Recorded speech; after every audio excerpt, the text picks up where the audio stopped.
আমি ভোট প্রার্থী, এখানে আমি প্রার্থী বিজেপির। আমি আশা করব আপনারা সকলে বিজেপিকে ভোট দিয়ে জয়যুক্ত করবেন। আমার এখানে বলার মতো সবচেয়ে গুরুত্বপূর্ণ একটাই কথা আছে, যেহেতু আমি অনেক মহিলাদের দেখছি, সেটা হচ্ছে যে তৃণমূল কংগ্রেস আপনারা জানেন চোর শেষর ক্ষমতাবাসের একটা দল।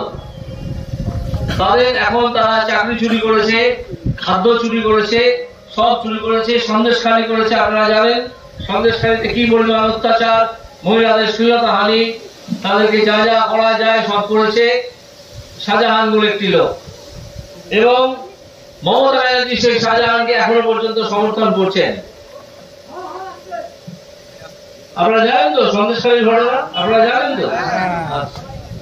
এইবার তাদের কিছু প্রচার করার নেই, বলার নেই, মানুষের সামনে কিছু বলার মুখ নেই, তাও তারা বলতে আসছে একটা কথা খুব গুরুত্বপূর্ণ জেনে রাখুন।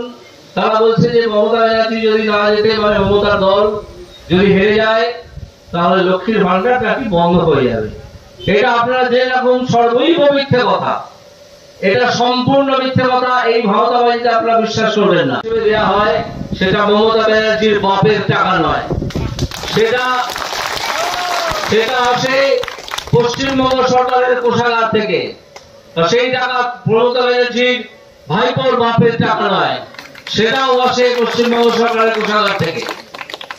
পশ্চিমবঙ্গ সরকার থেকে যে টাকা আসে কোষাগার থেকে, এই 1000 টাকা বা 1200 টাকা, সেই টাকাটা আপনার জেনে রাখবেন অত্যন্ত কম। সারা ভারতবর্ষে যেখানে যেখানে এই স্কিমটা চালু আছে, সরাসরি মানুষের হাতে টাকা পৌঁছে দেওয়ার স্কিম, সেখানে আসামে পায় 3000 টাকা, উত্তরপ্রদেশে এবং রাজস্থানে পায় 3500 টাকা।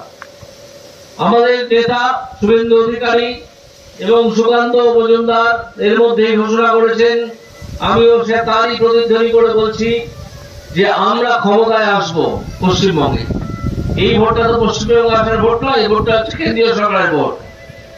কিন্তু